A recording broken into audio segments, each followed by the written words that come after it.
इससे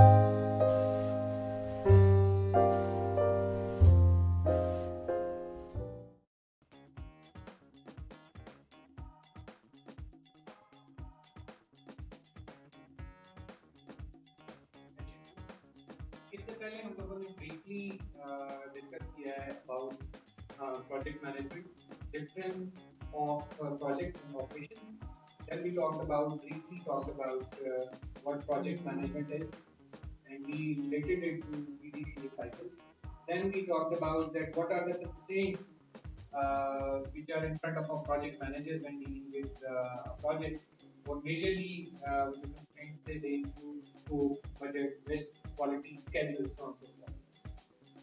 Now we talk about that what exactly is the prescribed role of project manager by PMI. An authorized person assigned by organization to achieve project objectives. Interestingly, what we see is that there is a project manager for every project, of course, but there is no or little authority given to the project manager. If you are authorizing a person to lead a project, then you must give him some specific authority. And when we move forward in this session, we talk about the organizational structures, different organizational structures where the authority of project manager is different. But generally speaking, a project manager should be a person who has authority to do certain things over the project. Key responsibilities include planning the project, developing all the required plans, including project management plan, and ensuring that once he or she has planned the project, it remains on track. Plan, do, and then managing project risks, keeping all of the stakeholders updated about the project through project reporting and metrics. So these are the core responsibilities of project management. Now, generally, if you want to think for the responsibilities of project manager, you can think of those PDCA cycle. Everything which is to be done for planning, for executing the project, for checking and monitoring, and then taking corrective or preventive action is the responsibility of project manager. Now, there is another interesting aspect of giving authority to a project manager. When you are expecting performance out of someone and you are not giving him or her the right adequate authority, then you are not just. So if you are expecting some performance from anyone, then you must give some authorization and ability to take decisions over the project. That's the concept.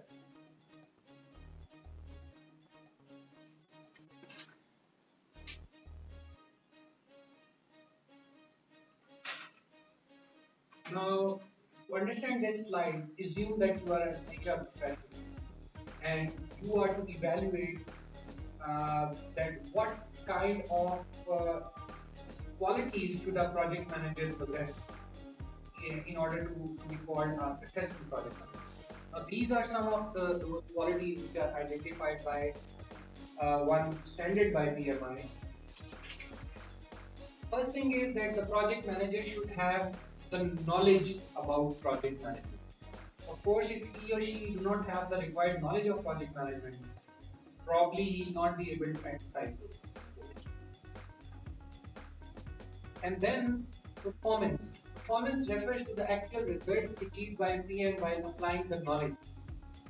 Only knowing something will not achieve anything.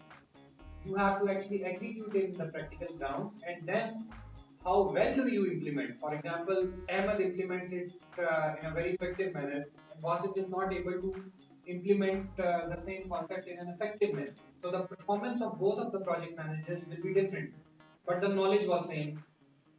So the performance is evaluated on the effective implementation of the knowledge, right? And of course, the most important aspect, and I must say that based on our interaction with project managers as of now, it is the most, I must say, less traveled role, the soft skills, because you are dealing with people.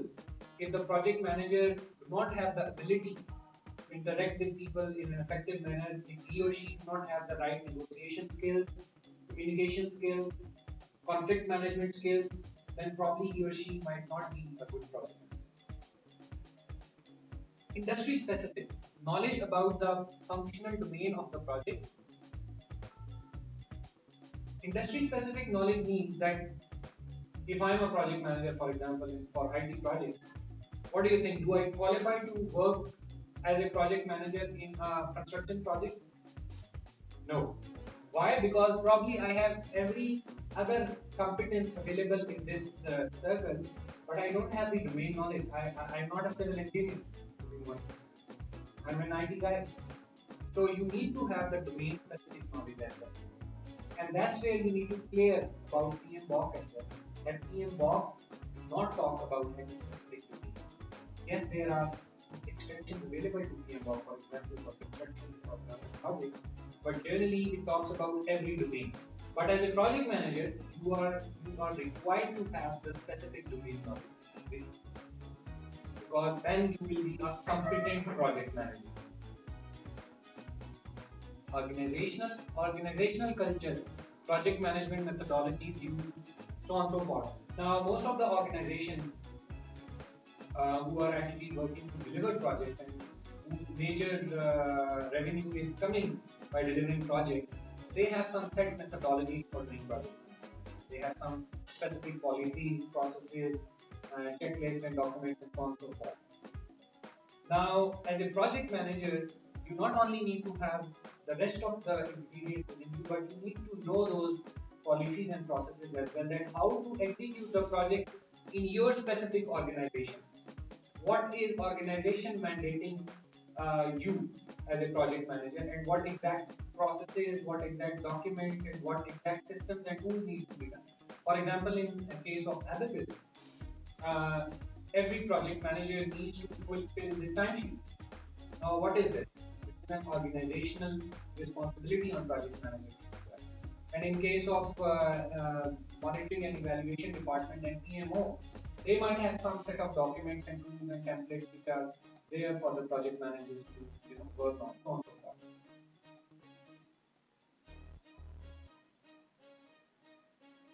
And the source of this slide is Project Managers Competency Development Framework (PMCD), which is a publication by PMI.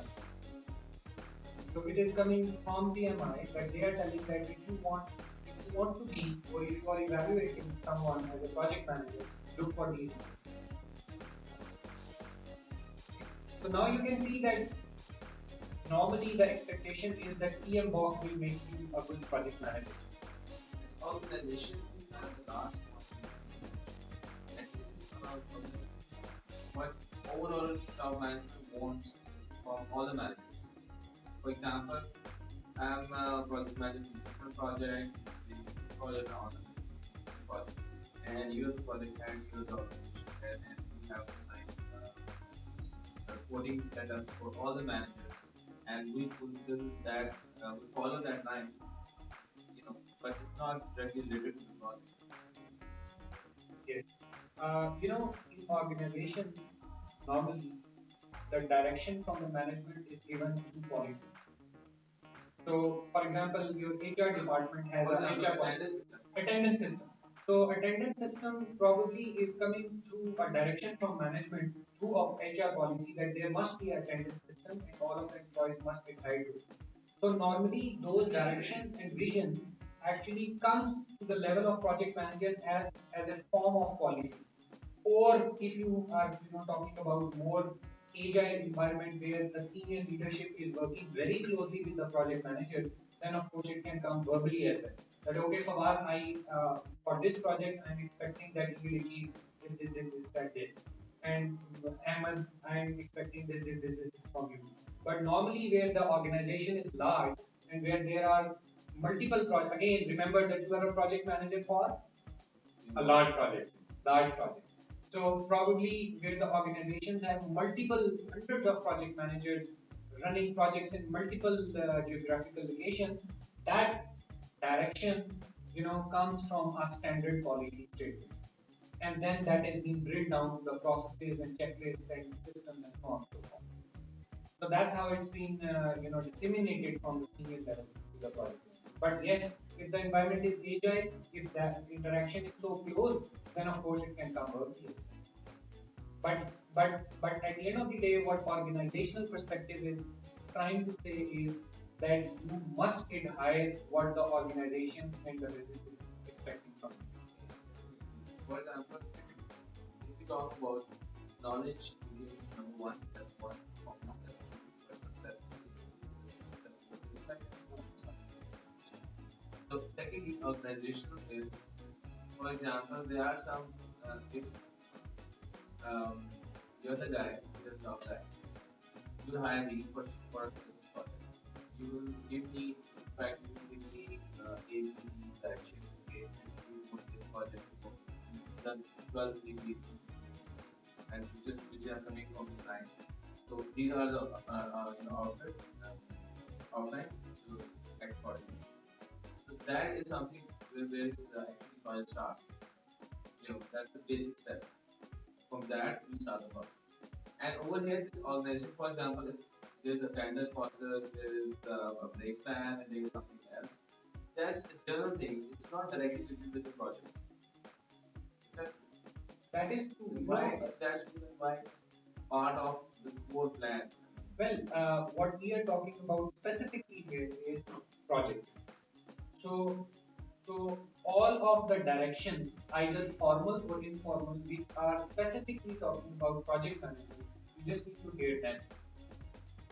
In this particular case, as a project manager, as an employee, probably you have so many other obligations from organization as well. But as a project manager, because specifically we are talking about project manager, what obligations do you have as a project manager? Now, of course, the attendance system probably might not come under the obligation of a project manager. But as far as the timesheet is concerned, probably it does because it is the charge of time. So yes, you are right that organization do impose a larger set of responsibilities on you. But here, as an employee, but here we are specifically talking about those responsibilities which you need to comply as a project manager. That's how. And normally, where there is a standard project management office, this direction is very precisely coming to, or I must say, it should come to. अ, इसमें performance जो है वो experience को use करेगी या दोनों directly proportional है एक दूसरे के अंदर एक्सपीरियंस एंड परफॉर्मेंस सेम चीज है यहाँ पे जो आप बता रहे हैं देखिए एक्सपीरियंस का जो ज्यादा ताल्लुक है वो इस चीज से है कि आपकी आपकी जो नॉलेज की एप्लीकेशन है वो कितनी ज्यादा और कितनी कम है ये इससे बात इसकी बात नहीं होती इससे फर्क जो एक एक्सपीरियंस होता है किसी भी प्रोजेक्ट मैनेजर का इट डज मैटर बट यहाँ पे वो परफॉर्मेंस की बात कर रहा है परफॉर्मेंस का मतलब ये है कि फॉर एग्जांपल अहमद नदीम जो है he applied his knowledge from last 7 years and his performance is for example average and you are a project manager who is working on projects from 2 months but your performance is excellent तो experience की यहाँ पे relevance नहीं है वो सिर्फ performance की at any point of time बात कर रहा है कि किस प्रोजेक्ट मैनेजर ने कितना अप्लाई किया है अपने नॉलेज को और of course the more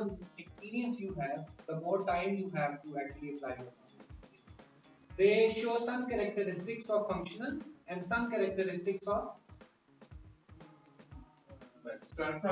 projectile so that's why they are called balanced and what makes them a weak matrix when they show more behaviors like functional and what call them strong when they show more of and when they show a balanced behavior they are called balanced so it's just a difference of nomenclature actually which confuses sometimes अब यहाँ पे देखेंगे balanced organisation के अंदर functional manager है Don't you think that between sides is a strong matrix?